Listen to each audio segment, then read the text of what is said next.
अहिले हामी चन्द्रगिरी स्टेसनमा छौँ। अब केही समयपछि केबल कार हुँदै चन्द्रगिरी प्रस्थान हुँदैछौँ।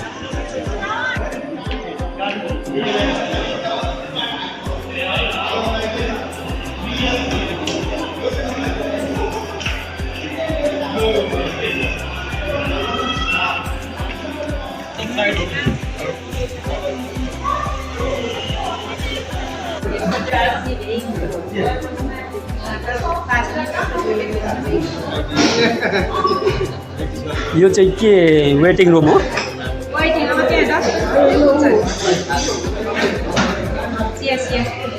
हाम्रो लक्ष्मी प्रपन्न निरौला सर,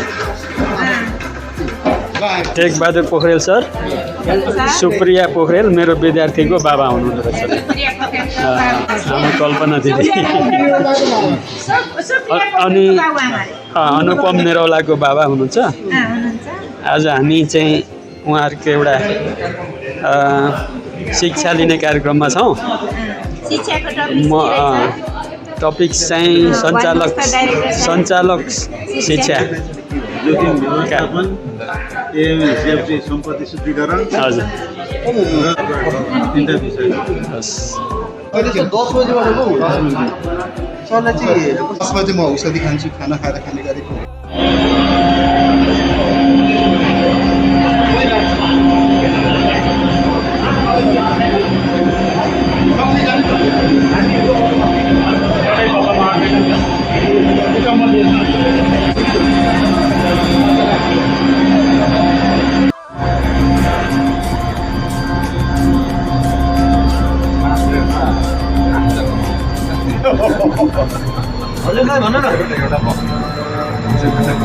एक्सर्साइज हो नि नेचुरल हजुर।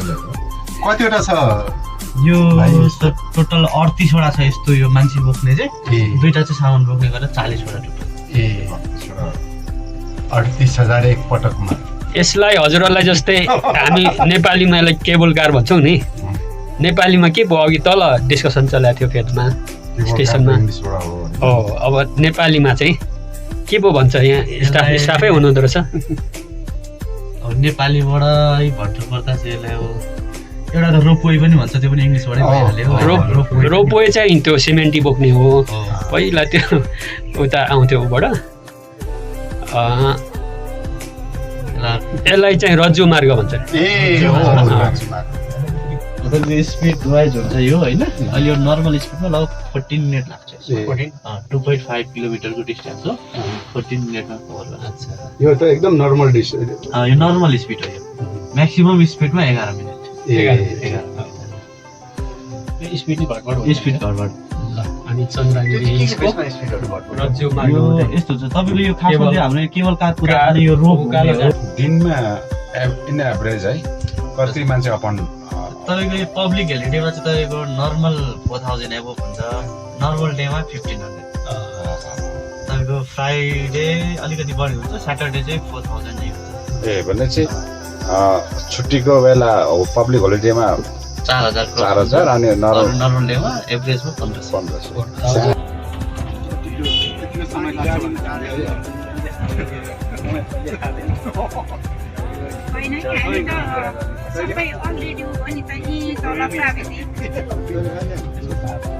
छोपेको छ त्यो इँटा भएको ठाउँमा चाहिँ तपाईँले त्यो अलिकति माल लगेर हालेर 4 इँटातिर हालेर चाहिँ चारैतिरबाट त्यो इँटा राखेर इँटा पनि छ त्यहाँ होइन। म त्यो भाइलाई पनि भनिदिन्छु। अनि त्यो माल तपाईँले लु कल्पना दिदी अब एकछिन वेटिङ रुममा बसौँ है। त्यसपछि हाम्रो व्यवस्थापनले के गर्दै जान्छ सञ्जीव भन्ने चाहिँ एकचोटि भेट्नु न। त्यही अनुसार आजको दिन बिताउने हो नि त दिदीज्यू। मेरो जर्सा दाजु पनि अहिले ट्यागको वेटिङ रुममै हुनुहुन्छ।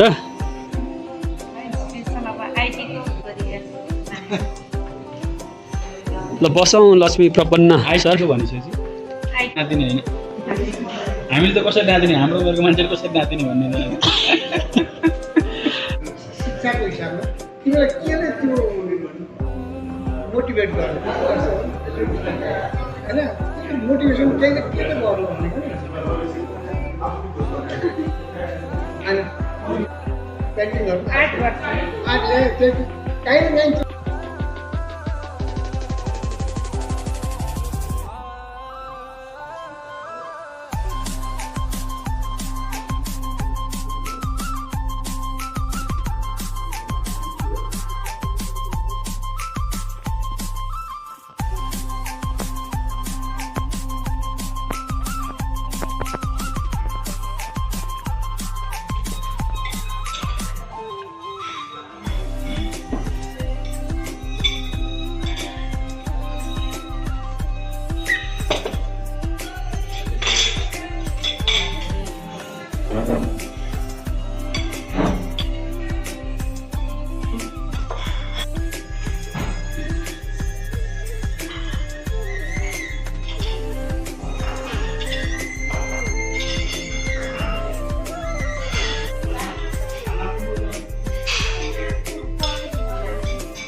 अहिले चन्द्रगिरी हिल्सको यो इभिनिङ भ्यू तपाईँले देख्न सक्नुहुन्छ। आज वेदर अलिक धुम्मीको अवस्था छ। यो चन्द्रगिरी रिजोर्टको इभिनिङ भ्यू आहा कति रमणीय। यो चन्द्रगिरी रिजोर्टको दक्षिणपट्टि र तल हामी हेर्न सक्छौँ। अहिले यो साँझको सिनमा बिस्तारै काठमाडौँ उपत्यका बिस्तारै खुल्दैछ। इभिनिङको यो सिन अझै जति जति रात छिपिँदै जान्छ उति काठमाडौँ उपत्यका खुल्दै जानेछ बत्तीहरूको झिलिमिलीको साथ।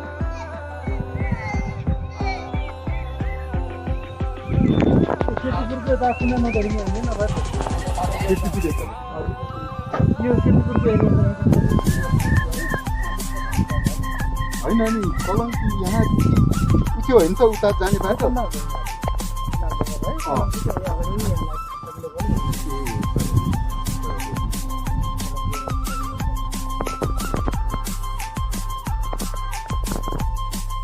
कति सालमा खोलेको हो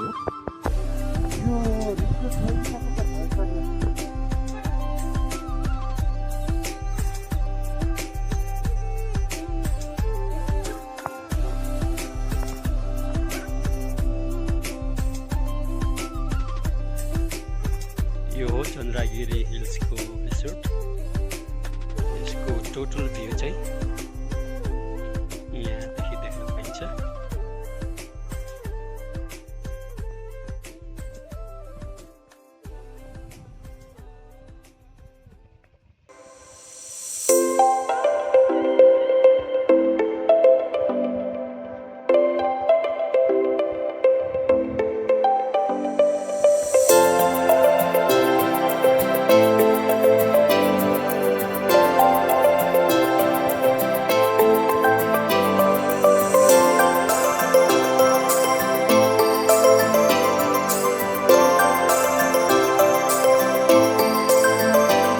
मर्निङ सियो सर। हेलो उठ्नुभयो? ओके अब अहिलेको ट्रेनिङ समग्रमा त्यसलाई फ्रुटफुल भनौँ होइन। अब केही टिप्सहरू पाइयो।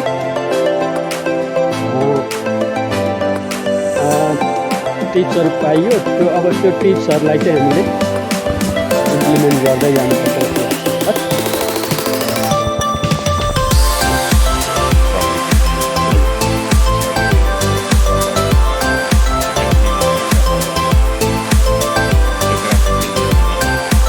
हजुरको भनाइअनुसार काठमाडौँ भ्याली चाहिँ बेस्ट प्लेस टु लिभ है। Not only Nepal, I think in the world. मैले सुनेको चाहिँ होइन one of the best place to live in the world भन्ने सुनेको थिएँ कि तपाईँको क्लाइमेट वाइज होइन। हजुर हजुर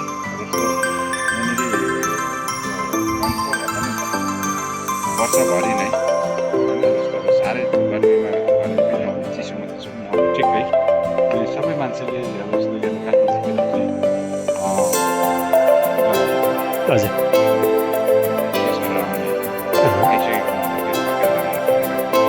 हजुर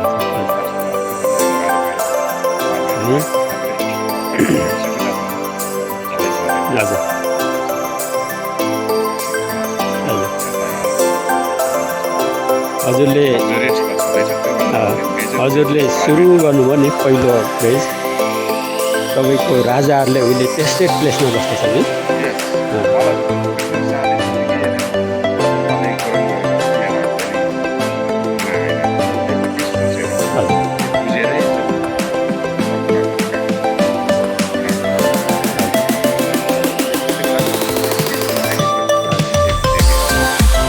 थ्याङ्क यू सियो सर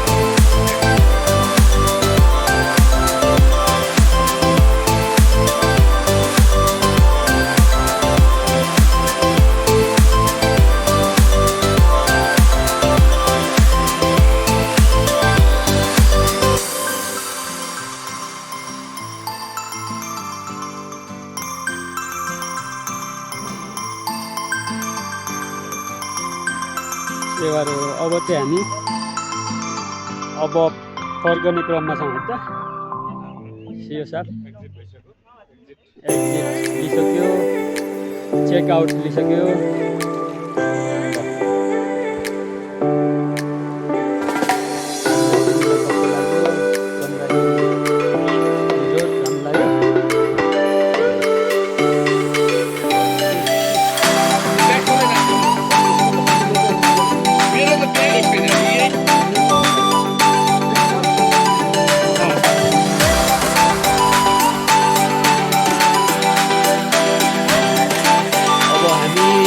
दर्शनको क्रममा छौँ हाम्रो दर्शक लक्ष्मेन्द्र दाइसँग अब हामी एकछिन मन्दिर दर्शन गरौँ है दिदी नातिनी युवा सर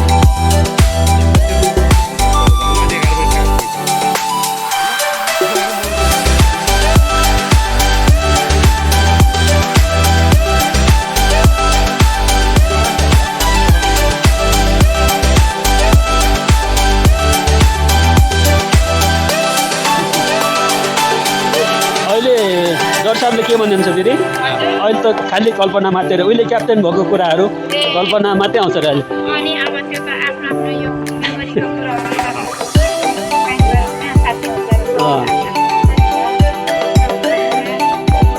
खालि यहाँबाट हेरेर ए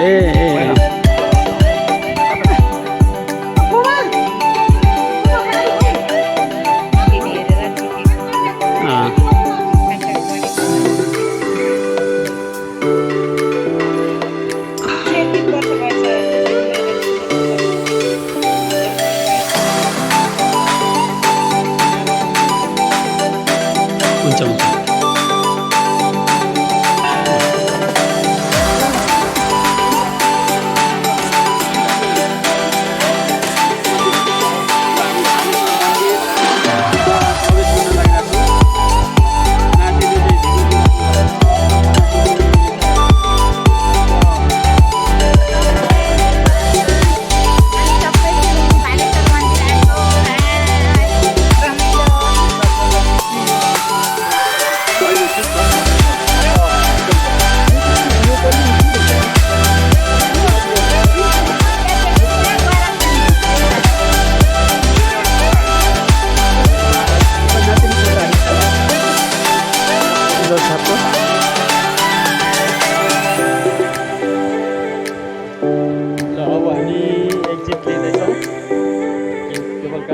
तालिमपछि के अरे चन्द्रगिरी हिल्सको बसाइपछि अब हाम्रो बोर्ड डाइरेक्टर दिदी कल्पना खापौँ अब हामी लगायत सबैजना दर्शक युवराज सर राजकुमार भाइ अनि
मैले ताकेको होइन मायालाई मागेको ए रेशम पिरिरी रेशम पिरिरी